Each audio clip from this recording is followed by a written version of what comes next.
नमस्कार दोस्तों, मैं पापिया भट्टाचार्य, संपादकीय सलाहकार सदीनामा प्रस्तुत कर रही हूं 20 सितंबर 2020 का संपादकीय, जिसे लिखा है हमारे संपादक जितेंद्र जितांशु ने।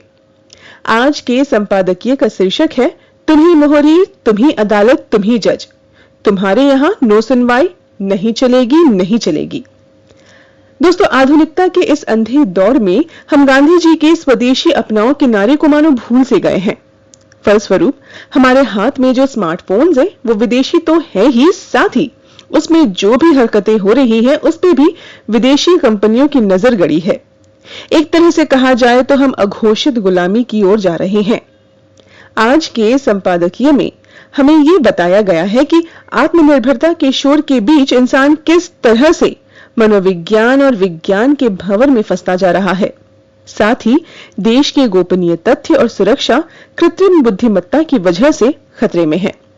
तो आइए शुरुआत करते हैं इस संपादकीय का। पूरी दुनिया के स्मार्टफोन पर अमेरिकी कंपनियों का कब्जा है। ये कंपनियां दुनिया को नियंत्रित करती हैं। इन कंपनियों के कार्यालयों में हर व्यक्ति का डमी बनकर तैयार है। किसी भी व्यक्ति की मोबाइल पर कोई भी हरकत इनके यहां रिकॉर्ड हो जाती है। हम सब जब तक इस बात को पूरी तरह से समझकर तैयार होंगे, हमारी आजादी चली जाएगी और ये कंपनियां हमारी हर चीज का सौदा कर डालेगी। दूर दूर तक इन पर लगाम का कोई रास्ता नहीं दिख रहा। गूगल जैसी बड़ी कंपनी अपने स्वार्थ के लिए कुछ भी कर सकती है। इनकी हरकतों पर दुनिया का कोई कानून नहीं चलता। भारतीय पैसा लेन देन करने वाली कंपनी पेटीएम के मालिक विजय शंकर शर्मा का मामला सामने आया है। इस मामले में देखा गया है कि शुक्रवार की सुबह तक कुछ नहीं था। दोपहर के बाद गूगल ने मोबाइल पेमेंट कंपनी पेटीएम के ऐप को प्ले स्टोर से ही हटा दिया, ये कहते हुए कि इस कंपनी ने जुए के प्रतिबंधों को तोड़ा है और शाम तक इसे वापस प्ले स्टोर पर लगा दिया गया। आईपीएल की शुरुआत से ठीक पहले पेटीएम के फैंटेसी गेमिंग एप्लीकेशन को प्ले स्टोर से हटा दिया है। इस तरह पेटीएम को हटा देना भारत में अच्छी नजर से नहीं देखा जा रहा।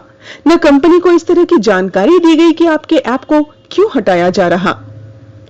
इस मामले में गूगल ऐसा व्यवहार कर रही है मानो तुम ही मोहरीर, तुम ही अदालत, तुम ही जज, तुम्हारे यहां नो सुनवाई नहीं चलेगी, नहीं चलेगी।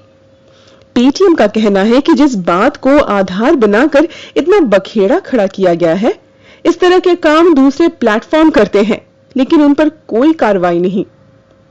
इस तरह की घटनाएं और बढ़ेंगी।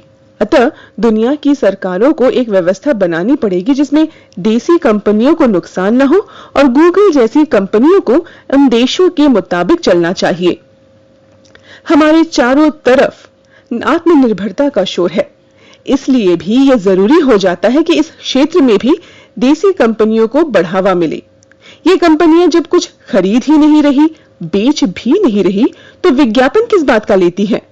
क्या ये कंपनियां जनमत बनाने और बिगाड़ने का सौदा नहीं कर सकती? इसकी गारंटी कौन लेगा?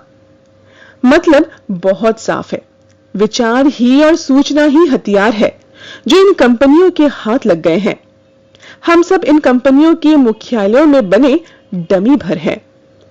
स्कूलों की कहानियों की किताबों में एक कहानी का जिक्र आता है जिसमें एक राक्षस को मारने के लिए एक साधारण आदमी जाता है और बहुत मार खाता है। तभी उसे पता चलता है कि राक्षस की जान पिंजरे के तोते में तो है और वो धीरे धीरे तोते को मारता है और राक्षस मर जाता है। अब ठीक उल्टा है, राक्षस हमारे घर में घुस आया है और हमें तोते के पिंजरे में बंद कर दिया है।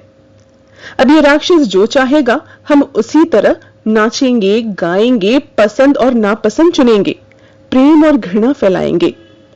इस खेल में कभी सीआईए शामिल हुआ करती थी और अलग अलग देशों की सरकारें गिराती थी, राजनीतिक हत्याएं करवाती थी।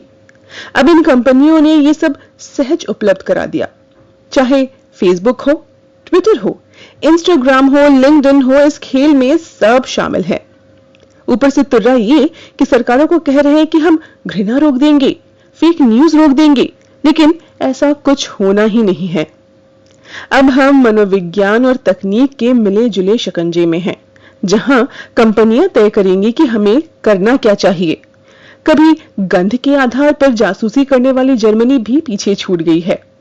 अब कुछ एक शब्द, लाइक, इमोजी, कमेंट और विभिन्न प्रकार के ग्रुप, उनमें भागीदारी हमें सामूहिक सोच की ओर ले जा सकते हैं, जिसका एक रूप हमने ब्लू व्हेल के रूप में देखा और दूसरा पबजी और टिकटॉक के रूप में।